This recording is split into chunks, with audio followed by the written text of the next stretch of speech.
The Buccaneers are embracing the underdog role. That and more on today's episode of Locked On Bucs.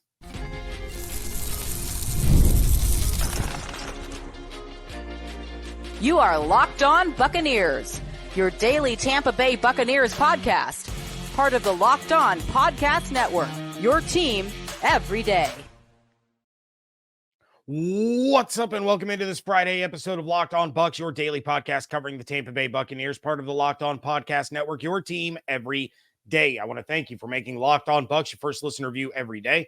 Don't forget you can subscribe or follow for free on YouTube or wherever you get your podcasts. And of course, you can follow along on Twitter. I am James Yarcho at JYarcho_Bucs, credentialed member of the media covering your Tampa Bay Buccaneers as editor-in-chief of the 813.TV. Here with you every Monday through Friday, along with the everydayers. And for that, I want to share my appreciation for your continued support of the show. One of the ways you can support the show is become a Locked On Bucs insider. You're going to get news, rumors, updates, general thoughts, one-on-one conversations with me via text message. No ads or hashtags or anything like that. Just go to joinsubtext.com/LockedOnBucs or click the link in the show notes to become an insider today. This episode is brought to you by GameTime. Download the GameTime app, create an account, and use code LOCKEDONNFL for $20 off your first purchase. Todd Bowles feels that KJ Britt is being unfairly blamed, while Baker Mayfield isn't too happy with himself. That's all coming up in a little bit. But let's start with the Bucs not being scared of being the underdog. So my guy Rock Riley over at the 813, we do a show together called Inside the 813. And he was talking to some of the players in the locker room after practice on Thursday about this upcoming matchup with the Kansas City Chiefs. That's a tough place to play. And he was talking to them about how they're kind of heavy underdogs, which should come as no surprise, right? No Evans, no Godwin, bottom five defense. But these Buccaneers players are not worried about any of that. Some of them pointed to what they were able to accomplish in Detroit as underdogs, another hostile environment. And in that situation, the defense got the job done. Some of the players, especially the offensive linemen, aren't concerned about where the offense is without those top two receivers. They felt good about their ability to move the ball into scoring range last week against the Falcons. The offensive line is really finding a groove and a rhythm here over the last couple of weeks. And this is a team that, despite the struggles, despite the injuries, they're still confident and they still believe in each other and their ability to win games. That's huge. It really, really is. And I'm going to tell you why. It's really easy for a team to face the kind of struggles that the Buccaneers have, to lose key players, to lose an Evans, a Godwin. You lost Bryce Hall in the beginning of the season, and that is proving to be huge with all the injuries in the secondary. You've lost Jamel Dean. You've lost Savassier Dennis. And it's real easy for a team to look at all of that and essentially concede their season and realize that it's not going to go the way that they wanted it to, and that it's going to be a failure compared to expectations. To go into any game and not think that they can win because there's just too many factors against them, too much to overcome.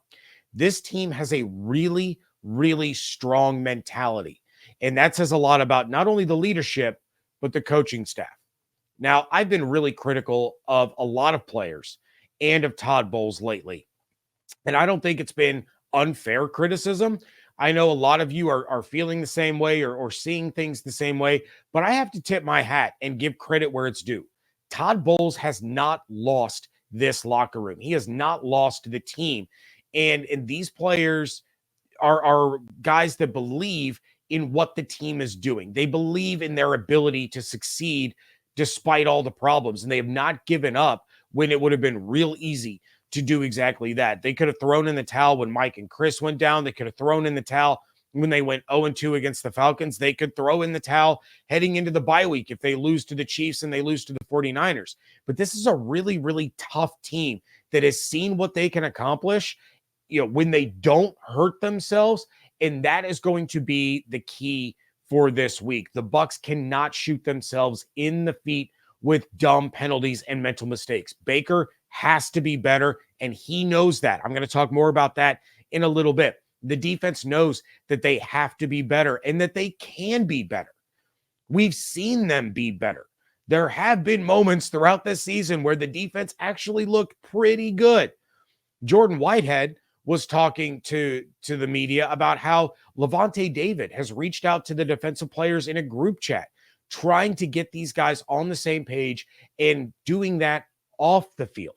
Whitehead had mentioned that when this defense was performing at its best, especially in that Super Bowl run, that these guys were getting together away from the facility, away from the field. They were bonding with one another on a personal level, and that Levante wants to bring that back.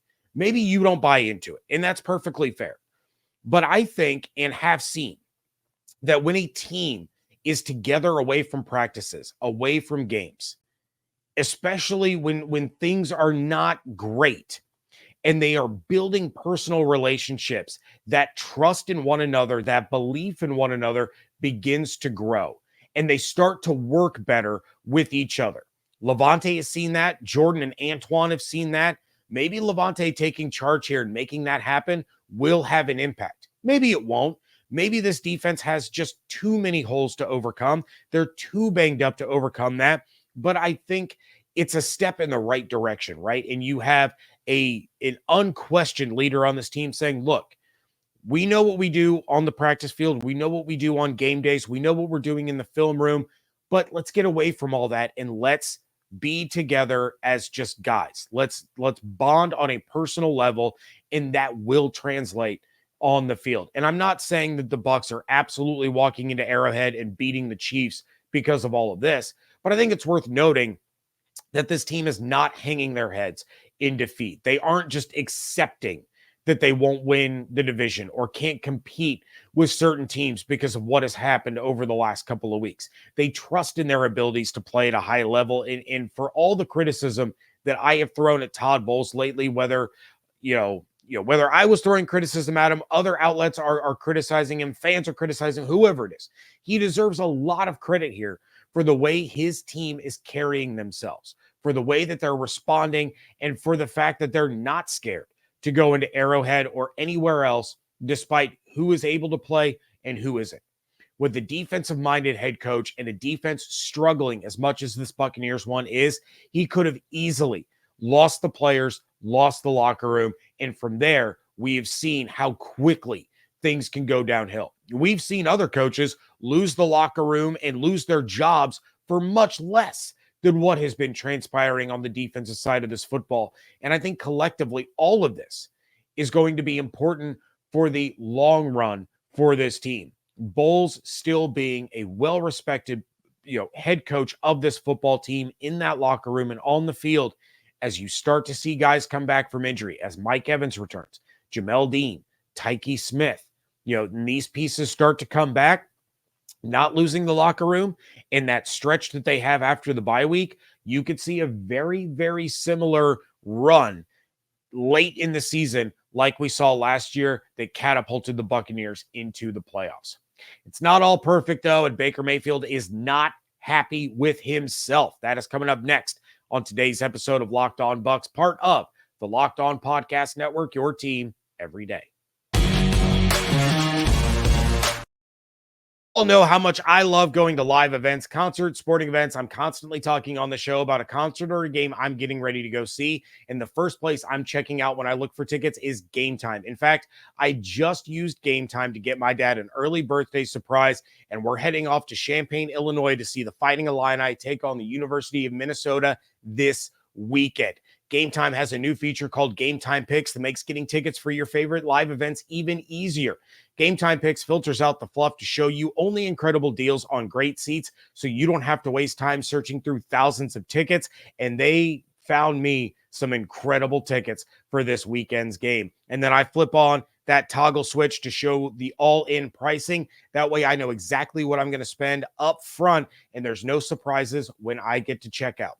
Take the guesswork out of buying tickets with GameTime. Download the GameTime app, create an account, and use code LOCKEDONNFL for $20 off your first purchase. Terms apply. Again, create an account and redeem code LOCKEDONNFL for $20 off. Download GameTime today. What time is it? Game time. Our friends over at 5 Hour Energy know that being a passionate football fan isn't just a hobby, It's a way of life. It takes a lot of energy to power through all-day tailgates, touchdown celebrations, or an agonizing overtime, which is why they've created the Stay in the Fan 5-hour energy shot with a special flavor called Fan Fuel. The energy shot made just for super fans like you, the fans who are first in the parking lot and who are last to leave. We see you. You know what gave me a bit of fan fuel this week? It's not only that we're hitting the midseason of the NFL year, but that the NHL and NBA have kicked off their seasons. And as far as the Bucs are concerned, that we're 1 week closer to the return of Mike Evans. 5-hour energy knows that no matter what team you root for, being a fan requires heart, soul, and a whole lot of energy. Whether you're prepping for the big tailgate or ironing your jersey, your game day to-do list is always a mile long. That's why the limited edition Stay in the Fan 5-hour energy shot is here to help keep you fueled throughout the season. What's your fan fuel this week? Whatever it is, do it with 5-hour energy, available on 5hourenergy.com, shipped nationwide. Thank you again for making Locked On Bucs your first listen review every day. Everydayers, make sure you're coming back on Monday. We will have the final preview of the Monday night game between the Bucs and Chiefs coming up on Monday's episode. Not going to go live on that one, unfortunately, just because of the busy weekend that I have. You know, we're not going to go live on Monday. I know you guys love the live previews for those for games, but unfortunately, it's just not going to work out this week. Still going to go live after the game, though, so make sure that you're subscribed, you got the notifications turned on, and you can jump in the live chat after the game. But Baker Mayfield isn't exactly happy with himself, and that's understandable considering the turnovers that he's had the last few weeks, and they've been costly ones. When speaking with the media on Thursday, Baker was asked about his recent interceptions, and he said, quote, "Yeah, it pisses me off. I don't want to turn the ball over. To me, that's shooting our whole team in the foot. That's not what I want to do. So yeah, it makes me angry. Obviously, that's something I can directly fix, and that's what I'm going to do," end quote.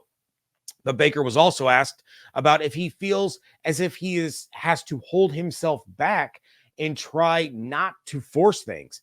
And he said, quote, "There's always a fine line of balancing the aggression and protecting the football. When you have your shots, you have to take advantage of them. But if they're not there, do the safe thing. Check it down, get out of the play, move on to the next down, and live to play another down." And like you said, in a game like this, being smart with the football is the most important thing, and going from there, end quote. This is great to say. I love to hear it, but we need to see it executed. He's well aware of the problems that these turnovers have created, and I talked on Wednesday about how maybe he's pushing things a little too much. He's getting a little too aggressive because of the issues with the defense and the amount of pressure that he and the offense are under in order to score basically on every drive in order to stay ahead of what the defense is allowing. Now, Baker kind of dismissed that premise, when he was speaking with the media, but I also think that if he truly did feel that way, he's not going to admit it because he's not going to throw his teammates under the bus. He is the kind of guy that is going to shoulder all of the blame. He's not going to blame his teammates. He's not going to, create any kind of controversy in that sense. He is a leader. He is the quarterback, and he is going to take on the blame regardless of what the problem is. The truth of the matter is that sometimes defensive players, they just make great plays. They intercept the ball. It happens, and while you're upset about it or you're disappointed about it, you have to chalk it up to those guys are being paid to make plays too, and that's just what happened. But that hasn't been the case for Baker over these last couple of weeks. His 4 interceptions in the last 2 games have not been incredible plays by defenders. It's been defenders taking advantage of bad decisions by Baker. That has to get cleaned up. He knows that, and that's going to be his focus. But again, you have to see it executed. You can't just give lip service. How many times did we see Jameis Winston in post-game press conferences after a multi-turnover game and say, "I got to be better. I have to be better." And then the next week, it was the exact same thing. So you can say it all you want. It has to be put into practice. I talked a lot on the crossover and earlier this week about how the Bucs need to run the ball and control the clock, have those long, drawn-out scoring drives that chew up the clock, keep their defense off the field for as long as possible while simultaneously wearing down this Chiefs defense. If they can do that, and Baker is able to clean up his mistakes and really stay true to his word that he's going to fix this problem, that's where the Bucs stand a chance. You can't beat the Chiefs in a shootout this week. You don't have the weapons to really even get into a shootout with the Chiefs and win a 35-31 or a 38-34 game in Arrowhead. This has to be low scoring, slow, boring football where you aren't making mistakes and giving the Chiefs free possessions. Baker's been fantastic this season. Even with the uptick in interceptions lately, he's been truly fantastic. He's on pace now for 44.65 touchdowns on the season. Let's round that up to 45 and 19.1 interceptions. You need to see those interception numbers come down. That needs to drop off a little bit. He had 2 through the first 5 games. He was essentially on pace for about 7 interceptions on the season.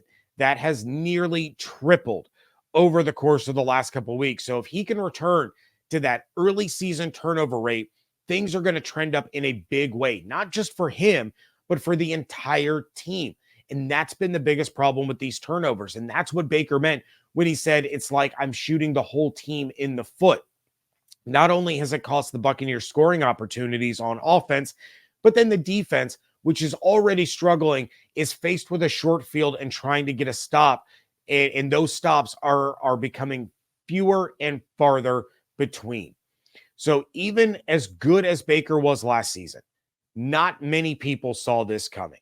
Not a lot of people saw him, at the midway point being second in yards, 9th in yards per pass, first in passing touchdowns and total touchdowns, 6th in quarterback rating, 3rd in completion percentage. This is Baker on track for by far the best season of his career and the best season of his career for the 2nd straight season. He just has to follow through with what he said and clean up those turnovers. Because when he says it's like he shoots the whole team in the foot, he's not being hyperbolic. He's not wrong. He's not lying. That's exactly what it is.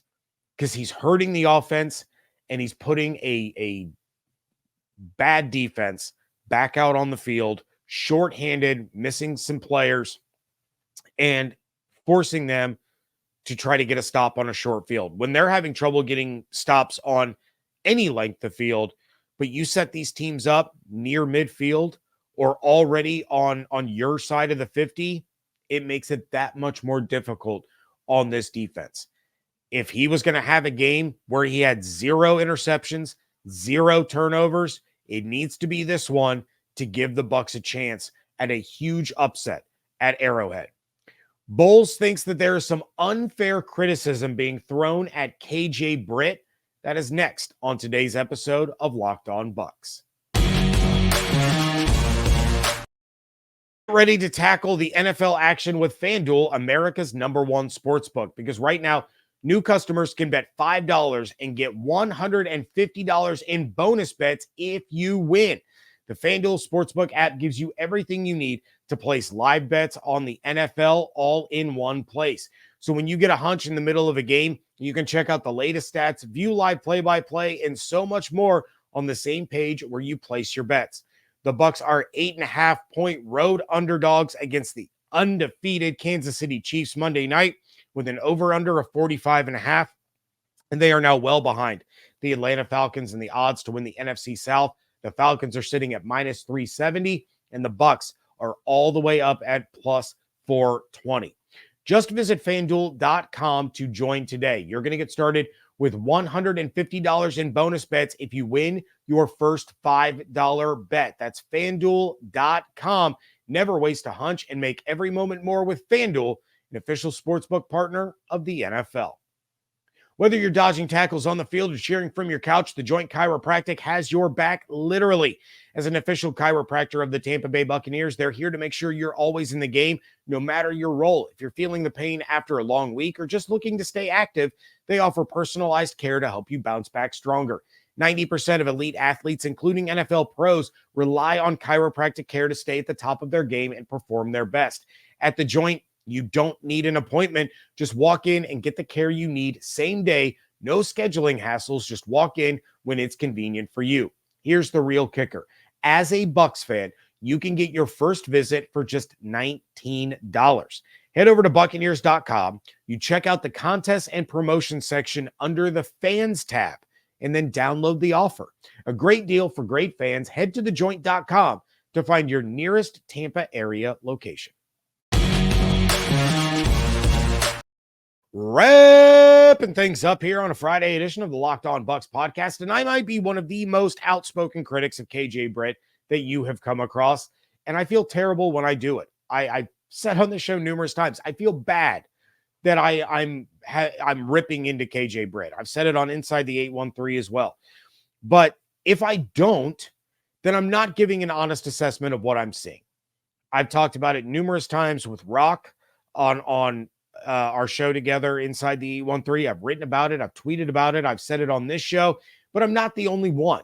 Okay, lots of Bucs media have been critical of Britt's performance this season. So Bowles was asked about it on Thursday, and he said, quote, he had 10 tackles. That's where his production is. We'd like to get that production from everybody on defense. Unfortunately, we haven't gotten it at this time. We've got to keep working at it. We have packages to tilt people, and you probably can single everybody out from a coaching standpoint and player standpoint on the defense to do some things better. It's not just a KJ thing, end quote. The loss of Servassier Dennis hurt. It hurt a lot. Dennis was the third down, passing down guy, but not because of his coverage. He was the passing down guy because of his ability to get to the quarterback. So while I understand that Britt is being asked to do a little more than what was originally planned for him, my question is simply this. What was the plan for covering the middle of the field, for covering a tight end or a running back out of the backfield when Dennis was getting after the quarterback? Was this supposed to be, we're going to send Servassier Dennis and Levante is in coverage, but now we have to send Levante and leave Britt in coverage? Was there supposed to be safety help over the top to cover for Dennis as he's blitzing the quarterback? What was the plan there? Because it seems like Dennis' role was not a one-for-one swap of what Britt's role has been. I mean, if the idea was to send Dennis after the quarterback and leave Levante in coverage, why not send Britt and leave Levante in coverage? Now, KJ may not be as effective at getting to the quarterback as Servassier Dennis or even Levante David, but I think he's more effective doing that than covering a tight end or a running back. At least blitzing gives him a chance at a big play rather than giving up a big play or an explosive play or a first down and then facing all of these criticisms, because he has been the glaring, a glaring problem on the defense when he's in coverage. And I know, trust me, I know the defense's problems are not all on Britt. There are problems everywhere. Funderburk got worked against the Atlanta Falcons. Tyke Smith has had his struggles. He was coming on strong before the concussion. But even Zion McCollum, who was named to Pro Football Focus's midseason All-Pro team as one of the top 2 corners in the NFL, has had his struggles this season. Whitehead has blown coverages and missed tackles. It's not all on Britt, which is why I always feel bad piling on him, because I think he's a great dude, and I feel bad that he's struggling. But he is the one struggling the most on a consistent basis. You can't keep using him the same ways over and over and think that all of a sudden something is going to change. At this point, he is what he is. He's a phenomenal locker room guy. He's an incredible depth piece, but he isn't a starting caliber inside linebacker in this defense. And he's someone that the Bucs are surely going to look to find an upgrade over in the offseason. Whether that's in free agency or the draft, the Bucs are going to try to upgrade the inside linebackers. In the meantime, I think asking what the old plan was is a fair question. And asking why not use Britt the same way you were going to use Dennis. The results may not be as good, but it could be better than what results we've seen. And I truly believe that he stands a better chance of success. And the defense overall stands a better chance of success if he's the guy going after the quarterback rather than the guy being asked to do something that we all know at this point he can't do. Let Levante be the cover guy. Send Britt. For this defense at this stage, it's worth shaking things up a little bit. I'm not saying throw everything out and start from scratch. It's too late for that. But little tweaks here, little tweaks there, that can prove to make a world of difference. We saw it last year when, ironically enough, KJ Britt took over for Devin White. Now it's about seeing what little adjustments can be made to at least get this defense back to average rather than the bottom of the league. Because in all honesty, even without Chris Godwin, with Mike Evans coming back, with the way these running backs are operating, with the way this offensive line has banded together, with the emergence of Cade Otton, I think Raheem Jarrett is about to pop off. If this offense has just an average defense, they are going to make some noise.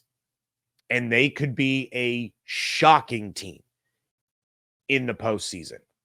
Just get the defense to average. And this Buccaneers team can be one of the best in the NFL. That's going to do it for this episode of Locked On Bucs. Please check out everything going on over at the 813.tv. Make sure that you are following on Twitter at Locked On Bucs, at @JYarcho_Bucs. Subscribe on YouTube. Turn those notifications on so you know every time I go live. Subscribe on your favorite podcast platform. Become a Locked On Bucs insider. Go to joinsubtext.com/LockedOnBucs or click the link in the show notes to become an insider today. Hope you all have an absolutely outstanding weekend. Stay safe, stay healthy, fire the cannons. Want to thank you so much for joining me right here on Locked On Bucs, part of the Locked On Podcast Network, your team every day.